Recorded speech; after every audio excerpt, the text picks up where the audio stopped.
Hello and welcome to another episode of Wednesdays with We.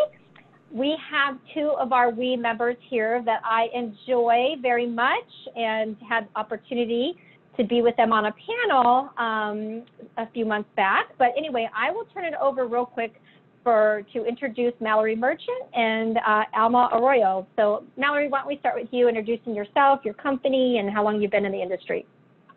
Thanks for having me, Jackie. I've been in the industry about 9 years now.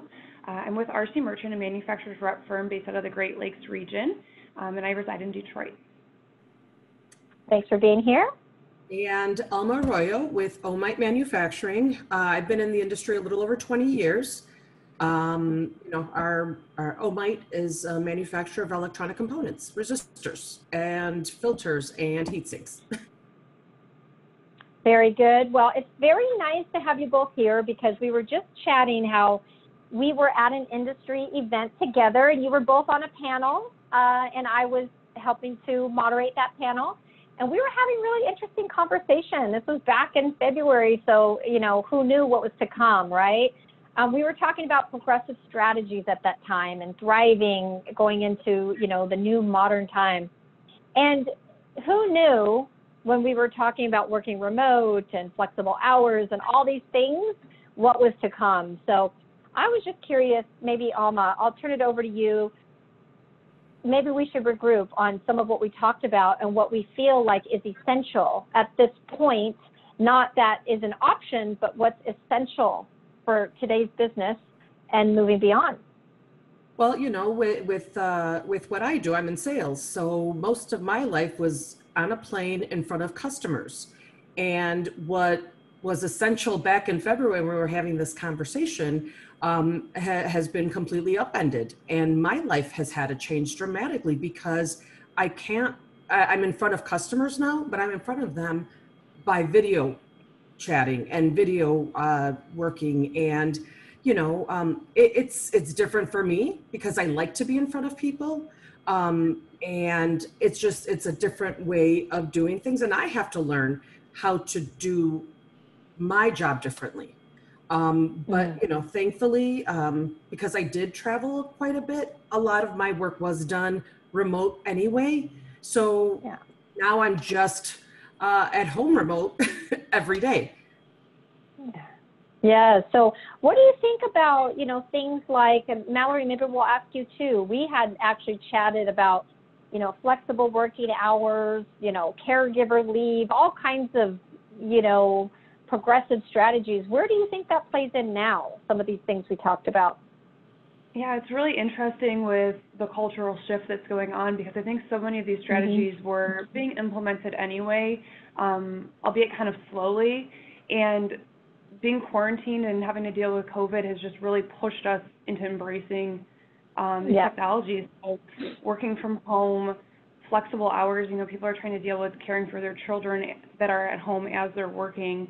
And then also, really embracing shared roles as far as childcare. We're seeing working parents just really having to shuffle. So it's pushing us forward. Well, I think you're right in that regard. It's kind of a change at home too, right? Where husbands and wives have to jointly, or whether they're not together or they have to co-parent. So it's like it's leveling the playing field in a lot of areas.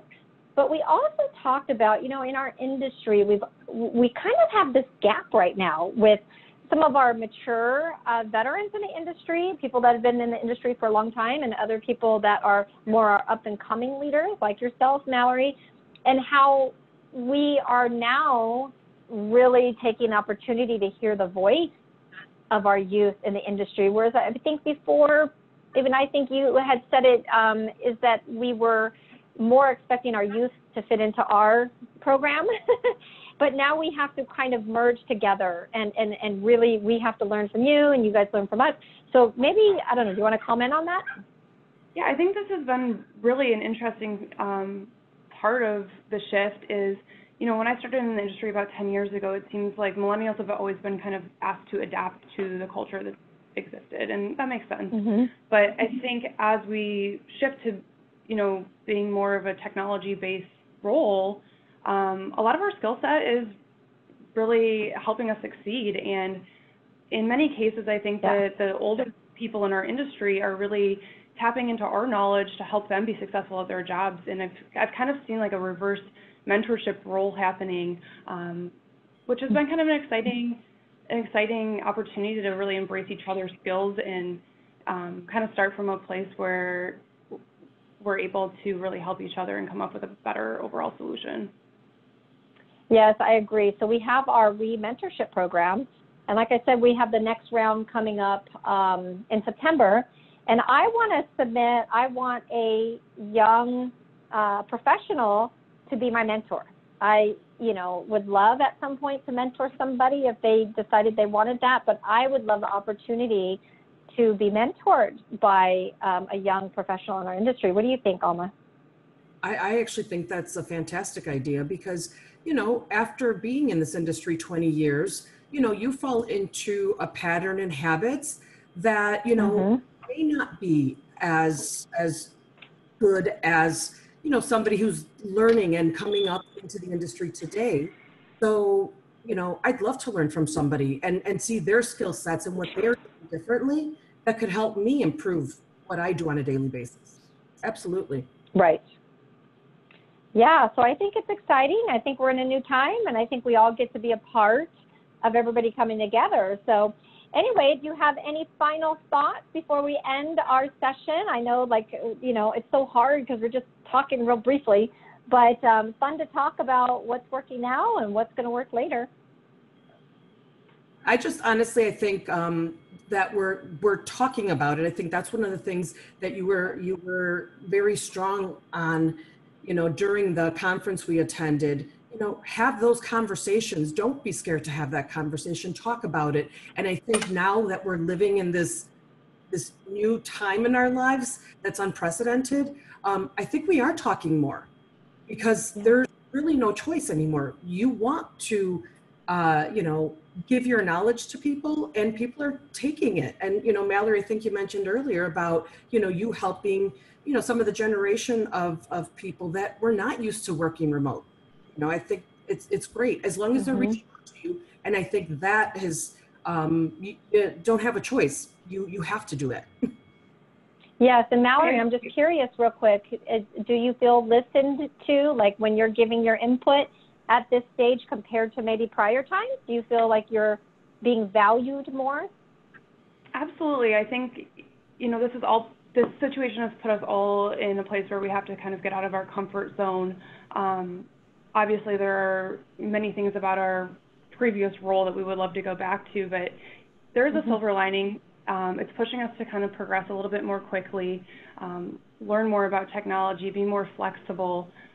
So I think that when we come out of this, we're going to be in a really good situation to kind of combine our old way of working and our new way of working and be stronger. Right. And I think change is hard. And you had made a point earlier, too, when we were talking. You said, there's a lot of, say, 6-year-olds that never probably wanted to take the time to change and learn some of the newer technology that now have been forced into it. I think it's such a good point because all of us, I know I get resistant to technology sometimes and get set in how I'm doing things, but sometimes like this, it just kind of throws everything up in the air. You relearn, and then you go, how did I ever live without this? Like I think with the video conferencing, how did we ever live without having more contact with our customers, having more contact with people we really, don't have a lot of access to. So moving forward, even beyond, say, COVID, I would imagine video conferencing is still going to be used quite a bit as we move forward. Absolutely. Yes. Well, thank you, ladies. I know you have a lot to do. I appreciate you joining us today for Wednesday with We. Thank you for being members of Women in Electronics. We need people like you, and so happy to have you here. Thank you, Jackie. Thank you, Mallory. Thanks, Jackie. Thank you. Thank you.